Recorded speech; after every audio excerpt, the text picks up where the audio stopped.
So Mahabharat competitive academy YouTube ఛానల్లో వీక్షిస్తున్న విద్యార్థులకు స్వాగతం.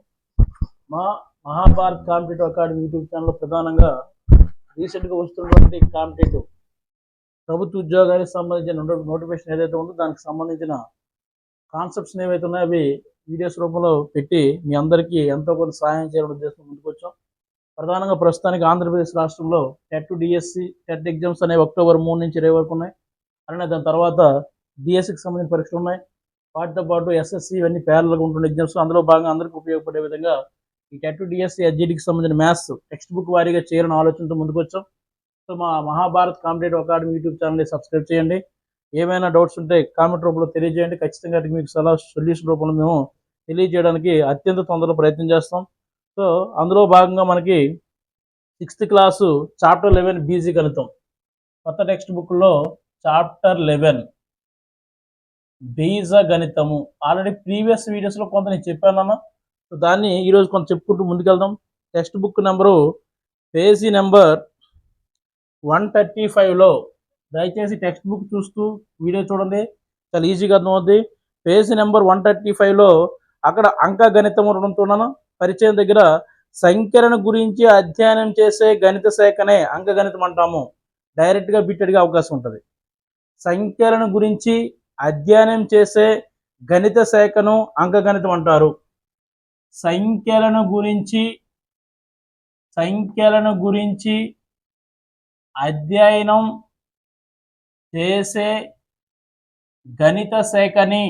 అధ్యయనం చేసే గణిత శాఖని అంకగణితం అంటారు. ఇది అర్థమెటిక్. దీని మీద ఆల్రెడీ మనం ఒక వీడియో కూడా చేసుకున్నాం. సంఖ్యలను గురించి అధ్యయనం చేసే గణిత శాఖని అంకగణితం అంటారు. నెక్స్ట్ అలానే సంఖ్యలను గురించి అధ్యయనం చేసే గణిత శాఖని అంకగణితం అంటాము. అలాగే ఆకారాలను అధ్యయనం చేసే గణిత శాస్త్ర భాగమే ఆకారాలను అధ్యయనం చేసే గణిత శాస్త్ర శాఖనే జ్యామితి అంటారు. జ్యామితి అంటున్నాను, బాగా రాయలేదని కంగారు పడకండి. మీకు టెక్స్ట్ బుక్లో ఉంది. టెక్స్ట్ బుక్ పేజ్ నెంబర్ 135లో మీరు చదివేటప్పుడు ఏ టెక్స్ట్ బుక్ అయితే వాడుతుందో దాన్ని అండర్లైన్ చేసుకోండి. జ్యామితి అంటారు. అలానే గణిత శాస్త్రం యొక్క మరొక శాఖను అధ్యయనం చేస్తాం, దాన్నే బీజగణితం అంటారు అన్నమాట. ఇక్కడ బీజగణితం అంటే ఏంటి అనే దాని గురించి మనం తెలుసుకోవాలి. జనరల్గా సేమ్ సంఖ్యల గురించి అధ్యయనం చేసే శాస్త్రం అంకగణితము, ఆకారాన్ని అధ్యయనం చేసే గణిత శాస్త్ర విభాగాన్ని జ్యామితి అంటాము. అలానే బీజగణితము. మరి బీజగణితం అంటే ఏంటి అనే దాని గురించి స్టడీ చేయడమే ఈ లెసన్ యొక్క ఉద్దేశం. జనరల్గా గణిత శాస్త్రం యొక్క మరొక విభాగం అన్నమాట ఇది.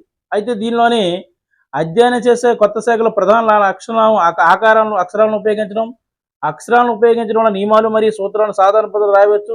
అక్షరాలను ఉపయోగించడం ద్వారా మన నిర్దిష్ట సంఖ్య గురించి మాత్రమే కాకుండా ఏదైనా సంఖ్య గురించి మాట్లాడవచ్చు.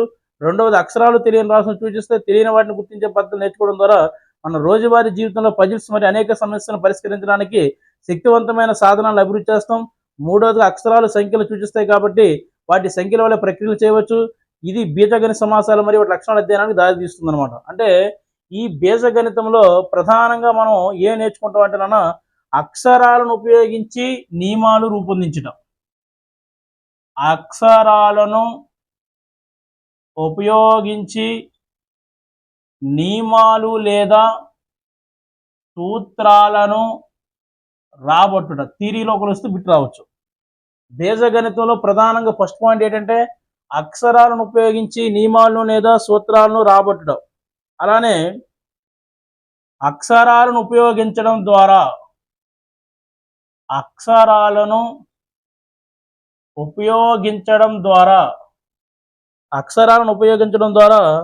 నిర్దిష్ట సంఖ్య గురించి మాత్రమే కాకుండా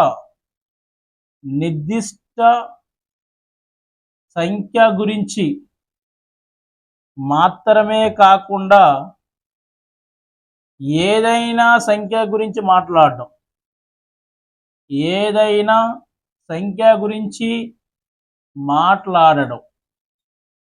అలానే ఏదైనా సంఖ్య గురించి మాట్లాడడం. అక్షరాలు తెలియని రాశులను సూచిస్తాయి. రాసులను సూచిస్తాయి. అక్షరాలు తెలియని రాసులను సూచిస్తాయి. తెలియని వాటిని గుర్తించే పద్ధతులు నేర్చుకోవడం ద్వారా తెలియని వాటిని గుర్తించే పద్ధతులను నేర్చుకోవడం ద్వారా తెలియని వాటిని గుర్తించే పద్ధతులను నేర్చుకోవడం ద్వారా రోజువారీ గణితంలో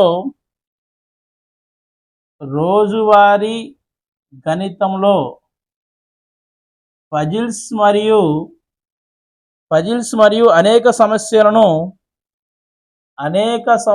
పరిష్కరించవచ్చు.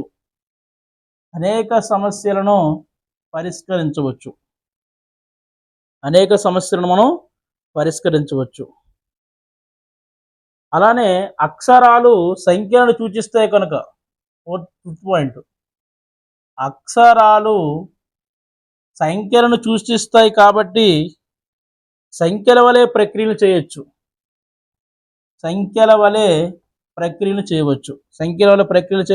అంటే మనం బీజగణితాన్ని స్టడీ చేసేటప్పుడు ఈ 5 పాయింట్లు మనం గుర్తుపెట్టుకోవాలి. ఫస్ట్ పాయింట్ చూడండి, ఈజీగా చెప్తాను.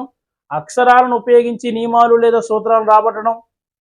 బేజము పేర్లను ఉంది. బేజం అంటే అక్షరాల గురించి మాట్లాడుతాం. అక్షరాలను ఉపయోగించడం ద్వారా నిర్దిష్ట సంఖ్యల గురించి మాత్రమే కాకుండా ఏదైనా సంఖ్య గురించి మాట్లాడడం. అక్షరాలను తెలియని రాసులు సూచిస్తాయి. తెలియని వాటిని గుర్తించే పద్ధతులను నేర్చుకోవడం ద్వారా రోజువారీ గణిత పజిల్స్ మరియు అంకగణిత సమస్యలు సాధించడం. అక్షరాలు సంఖ్యలను గుర్తించడానికి వాడతాం కనుక సంఖ్యలను ఉపయోగించే ప్రక్రియలన్నీ చేయవచ్చు. ఇవన్నీ కూడా మీకు టెక్స్ట్ బుక్ లోనే అండర్లైన్ చేసుకున్నాను. ఒకటి, బీజగణితం అంటే అక్షరాలకు సంబంధించినది. అంకగణితం అంటే ఓన్లీ సంఖ్యలకు సంబంధించినది. జామితి అంటే ఓన్లీ ఆకారాలకు సంబంధించింది.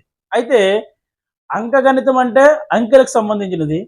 జామితి అంటే ఆకారాలకు సంబంధించింది. బీజగణితం అంటే అక్షరాలకు సంబంధించింది. లాజిక్ అర్థం సింపుల్గా చెప్పాలంటే అంకగణితము అంకెలకు సంబంధించినది, జామిట్రీ ఆకారాలకు సంబంధించినది, బీజగణితము బీజం అంటే అక్షరాలకు సంబంధించింది. అక్షరాలకు సంబంధించి అనే దాన్ని మనం 5 రకాలుగా చూడొచ్చు. అక్షరాలను ఉపయోగించడం ద్వారా నియమాలను లేదా సంఖ్యలను రూపొందించుట.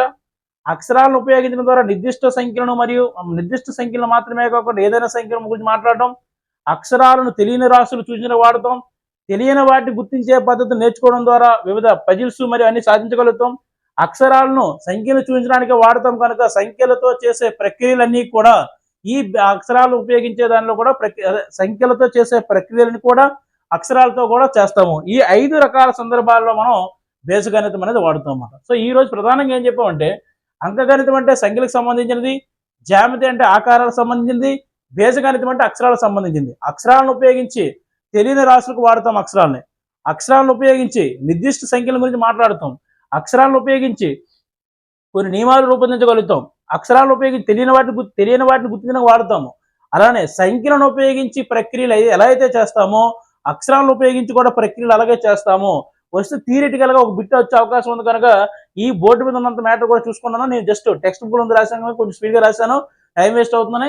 ఇది మీ టెక్స్ట్ బుక్ లో అండర్లైన్ చేసుకుంటే ప్రతి పాయింట్ అనేది అక్కడ ఉంటుంది. ఇప్పుడు పేజీ నెంబర్ 137 ఉంటున్నా దాని గురించి మాట్లాడదాం. పేజీ నెంబర్ 137 చూడండి అన్న. ఇప్పుడు ఇంతవరకు మనం అంకగణితం డెఫినేషన్ అంటే ఏంటో చూసాం, జ్యామితి అంటే ఏంటో చూసాం, బీజగణితం. చూడండి సింపుల్ గా ఏం చెప్తాం. అంకగణితం అంటే దేని గురించి స్టడీ చేస్తుంది? అంకగణితం అంటే అంకెలు, జ్యామితి అంటే ఆకారాలు, బీజగణితం అంటే అక్షరాలు. షార్ట్ కట్లు గుర్తుపెట్టుకోవాలంటే ఇది ఒకటి లాజిక్, అక్షరాలు, అంకెలు, అక్షరాలు. అయితే మనకి పేజీ నెంబర్ 137లో ఒక టేబుల్ చూడండి అమ్మ. అంటే ప్రతిదీ మీకు ఎక్స్ప్లెయిన్ చేయడం అనవసరం, టైం వేస్ట్.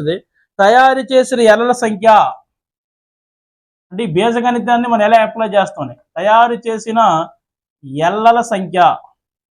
అలానే అవసరమైన మొత్తం అగ్గిపుల్లల సంఖ్య, అవసరమైన మొత్తం అగ్గి పుల్లల సంఖ్య. పేజీ నెంబర్ 137లో టేబుల్ చూడండి. ఇక్కడ తయారు చేసిన ఎల్లల సంఖ్య 1 అనుకోండి. ఎన్ని అగ్గిపుల్లలు అవసరం ఉంది? ఎల్ అంటే 2 అవసరం ఉంటుంది. చూడండి, ఇదొక 1, ఇదొకటి 2 ఎల్లలు కావాలనుకోనన్నా 2 ఇంటూ 2 అంటే 4, 3 ఎలలు కావాలి, కలిపి గీయాలి. అంటే 2 ఇంటూ 2 ఇంటూ 2 అంటే 3 ఇంటూ 2, 2 ఇంటూ 2. అలానే 4 ఎలలు కావాలి, 4 ఎలలు కావాలి అంటే 4 into 2.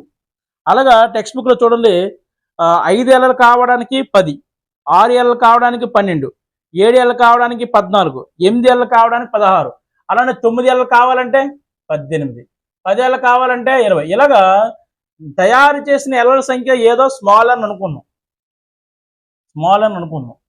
The number of Ls are maked by match sticks అనమాట. అంటే ఎన్ అంటే అగ్గి పుల్లలతో తయారు చేసిన ఎలల సంఖ్య ఎన్ అనుకుంటే the required match sticks, the number of required match sticks అంటే అవసరమైన అగ్గి పుల్లల సంఖ్య ఎన్ ఇంటూ 2n అంటాము, లేదా 2 ఇంటూ ఎన్ అని అంటాము. 2 ఇంటూ ఎన్ చూడండి, అదంతా అక్కడ ఎక్స్ప్లెయిన్ చేసేటప్పుడు మనం చెప్పిందంతా కూడా ఎన్ ఈజ్ ఈక్వల్ 1కి అవసరమైన అగ్గి పుల్లల సంఖ్య 2 ఇంటూ 1, ఎన్ ఈజ్ ఈక్వల్ 2కి అవసరమైన అగ్గి పుల్లల సంఖ్య 2 ఇంటూ 2, ఎన్ ఈజ్ ఈక్వల్ 3కి అవసరం అంటే ఎన్ ఈజ్ ఈక్వల్ 3 అంటే 3 అగ్గి పుల్లలు, ఎన్ ఈజ్ ఈక్వల్ 4 అంటే 4 అగ్గి పుల్లలు, ఎన్ ఈజ్ ఈక్వల్ 5 అంటే 5 అగ్గి పుల్లలు. టెక్స్ట్ బుక్ లో ప్రతి దాన్ని మీరు అర్థం చేసుకోవాలి.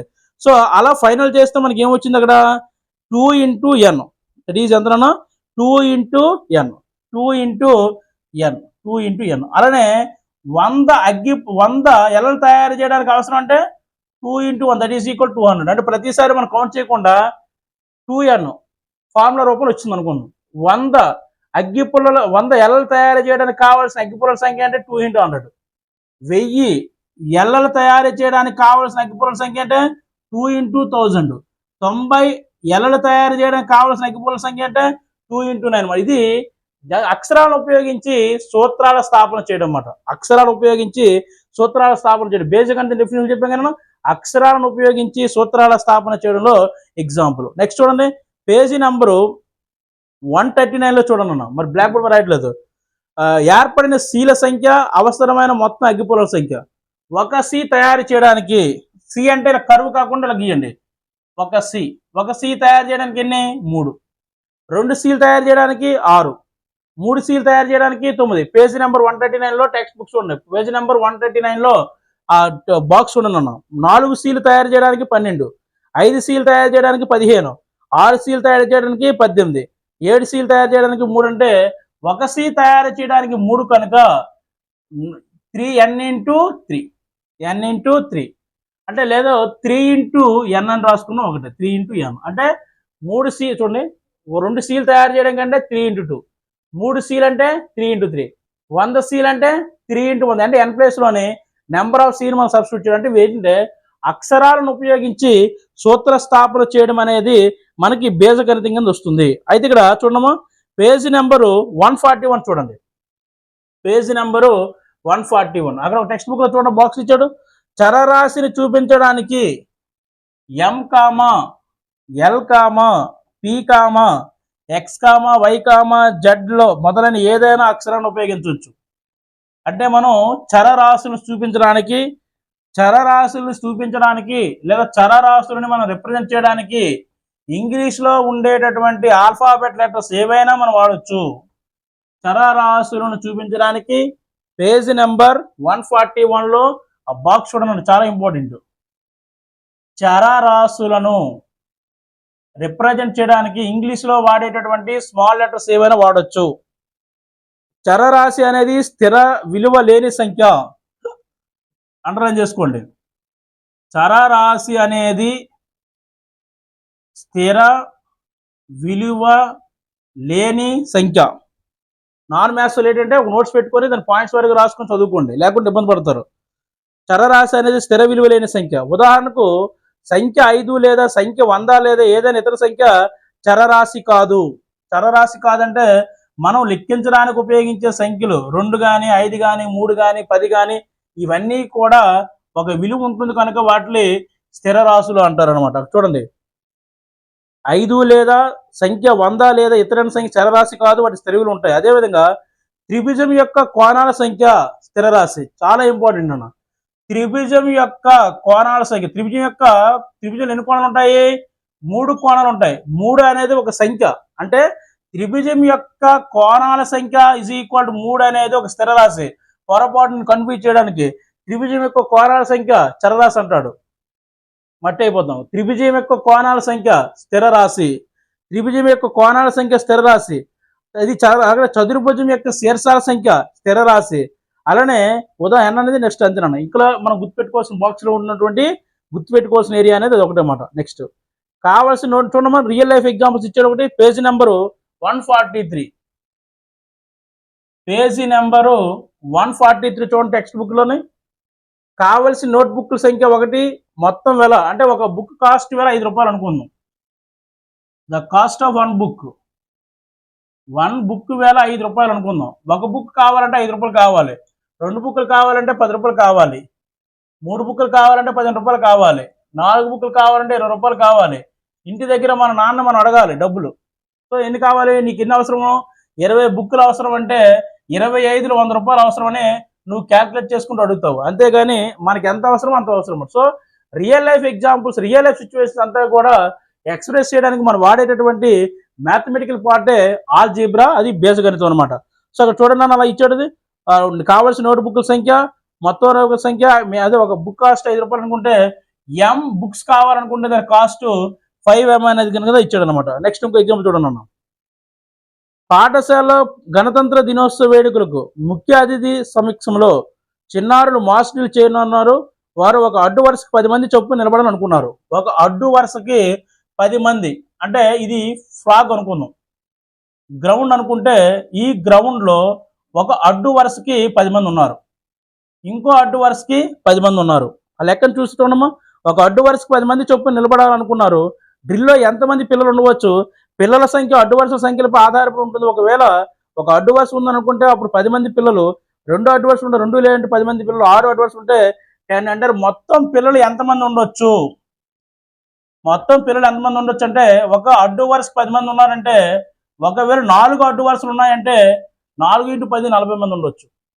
ఒకవేళ 10 అడ్డు వరుసలు ఉన్నాయనుకుంటే 10 × 10 100 అడగొచ్చు. సో ఇక్కడ బిట్ ఎలాగ వస్తుందంటే, ఒక అడ్డు వరుసలో 10 మంది విద్యార్థులు కవాతు చేయడానికి నిలబడి ఉన్నారు.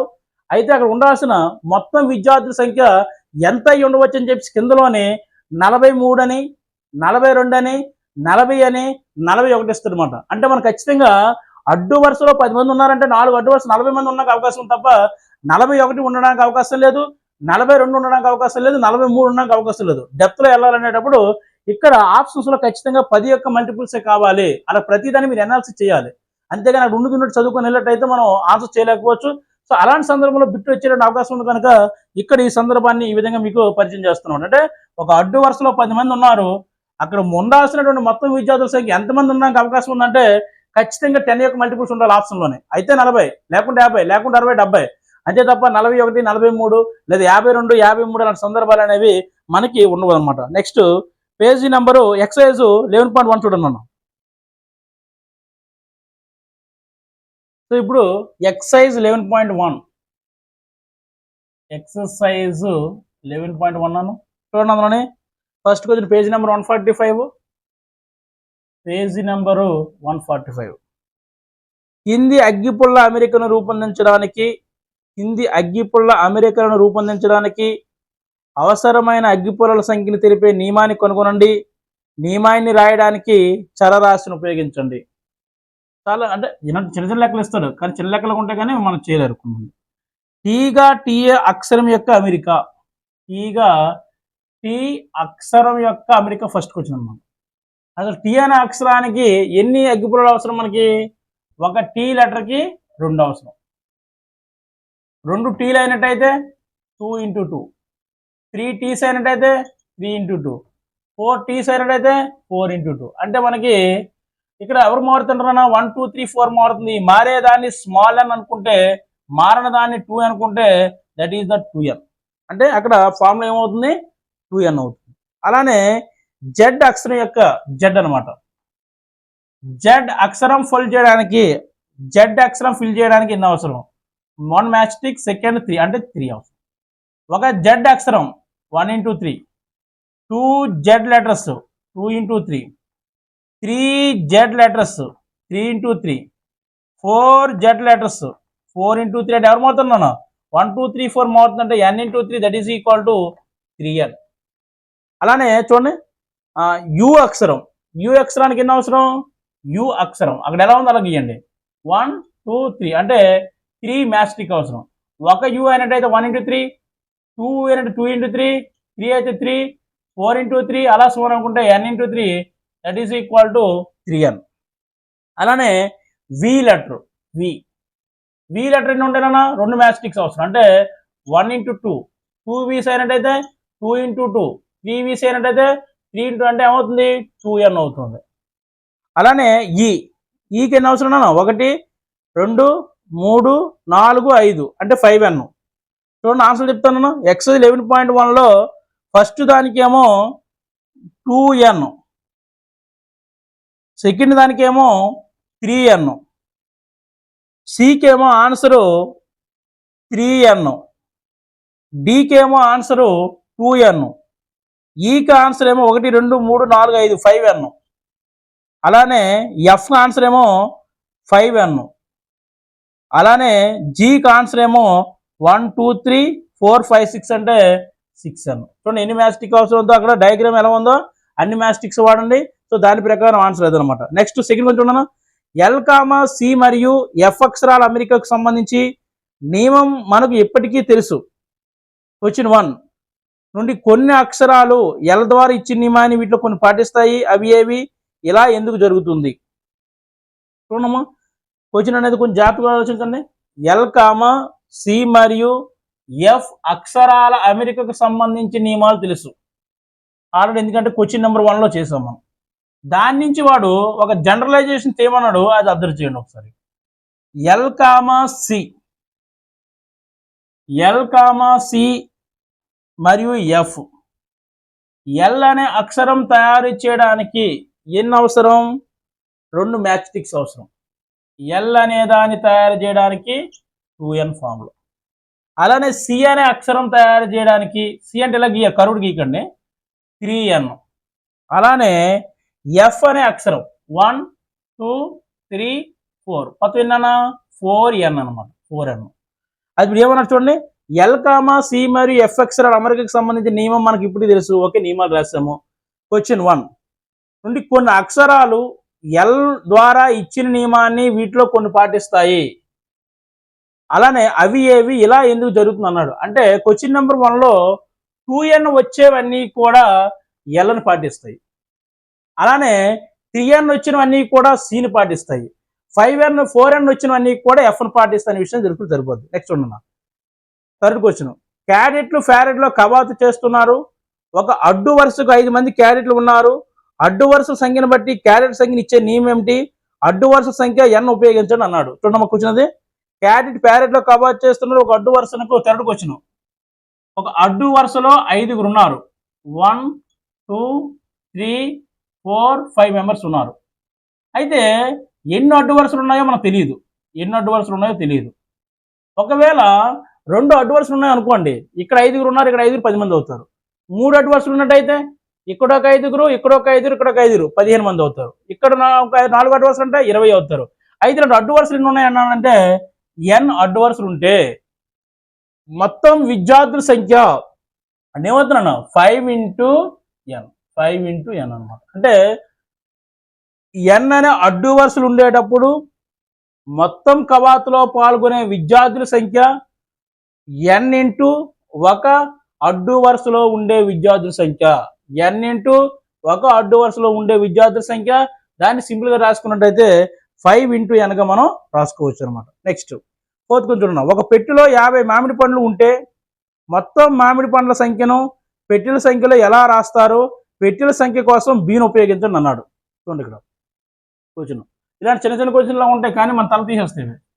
ఒక పెట్టెలో 50 మామిడి పండ్లు ఉంటే మొత్తం మామిడి పండ్ల సంఖ్యను పెట్టెల సంఖ్యలో ఎలా రాస్తారు అడిగాడు. మొత్తం చూడమ్మా ఫోర్త్ క్వశ్చన్, ఒక పెట్టెలో 50 మామిడి పండ్లు ఉన్నాయన్నమాట. ఏదో ఒక రెక్టాంగిల్ షేప్లో ఉండేటటువంటి బాక్స్లో ఒక 50 మామిడి పళ్ళు ఉన్నాయి. ఎన్ని ఉన్నాయన్నా 50 మామిడి పళ్ళు ఉన్నాయి. అయితే మొత్తం మామిడి పండ్ల సంఖ్యను పెట్టెల సంఖ్యలో ఎలా రాస్తారు? పెట్టెల సంఖ్య కోసం బీను ఉపయోగించండి అన్నాడు. అయితే ఇప్పుడు సపోజ్ ఇక్కడ 50 మామిడి పండ్లు ఉన్నాయి చూడండి. ఈ 50 మామిడి పండ్లు తీసుకొచ్చి చిన్న బాక్సులు ఒక 5 తీసుకుని అనుకున్నాం. ఒక చిన్న బాక్సులు 5 లేదంటే ఒక చిన్న కవర్లు 5. వీటిలో సమానంగా కావాలంటే ఏం చేస్తాం? 10 మామిడి పళ్ళు 10 మామిడి పళ్ళు 10 10 10 ఇలా రాయొచ్చు కదా. ఇలాంటి కూర్చున్నాయి అంటే సమానంగా తీసుకోవాలి ఖచ్చితంగా. ఎందుకంటే ఏమన్నాడు, ఒక పెట్టెలో 50 మామిడి పండ్లు ఉంటే మొత్తం మామిడి పండ్ల సంఖ్యను పెట్టెల సంఖ్యలో ఎలా రాస్తారంటే దీన్ని పెట్టెల సంఖ్యలో రాయగలగాలి. అలా కాకుండా 10 పెట్టెలు నీకు అందుబాటులో ఉన్నాయి అనుకుందాం. నిన్న 10 పెట్టెలు ఉన్నాయి అనుకుందాం. 10 పెట్టెలు అందుబాటులో ఉండాలంటే ఒక్కొక్క పెట్టెలు ఎన్ని పెడతావు? 5 5 5 5 25 పండ్లు అయ్యాయి. ఇంకో 5 అంటే మొత్తం ఏనాను 50 అయిపోయి. అలానే 50 మామిడి పండ్లు సమానంగా వచ్చే విధంగా ఇంకేమైనా రాయగలమా? సపోజ్ ఒక దానిలో 2 పెట్టాం అనుకుందాం. ఎన్ని బాక్సులు అవసరం మనకి? కేస్ 3 ఒక బాక్సులో 2 మామిడి పండ్లు పెడితే మనకి ఎన్ని బాక్సులు అవసరం అన్నా? 25 బాక్సులు అవసరం. అంటే దానికి ఏం చెప్పచ్చు?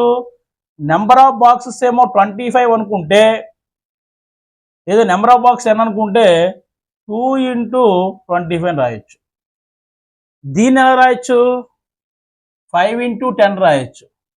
దీన్నే రాయొచ్చు 10 బాక్సులు కనుక 10 × 5 రాయొచ్చు. సో ఇప్పుడు మనకు క్వశ్చన్ ఏంటంటే పెట్టెల సంఖ్యలో ఎలా రాస్తారు? పెట్టెల సంఖ్యను బీను ఉపయోగించండి అన్నాడు. అంటే ఈ 5 పెట్టెల సంఖ్య బి అనుకుంటే 10b రాయొచ్చు. పెట్టెల సంఖ్య బి అనుకుంటే 5b రాయొచ్చు. పెట్టెల సంఖ్య 2 అనుకుంటే 2b రాయొచ్చు అనమాట. అలాగా మనం ఉన్న ఆప్షన్స్ని బట్టి 10b ఆప్షన్ ఉందా, 5b ఆప్షన్ ఉందా, 2b ఆప్షన్ ఉన్న దాన్ని మనం చెక్ చేసుకుంటూ రాయాలన్నమాట. ఓకేనా? సో ఆ నెక్స్ట్ వీడియోలో చూద్దాం.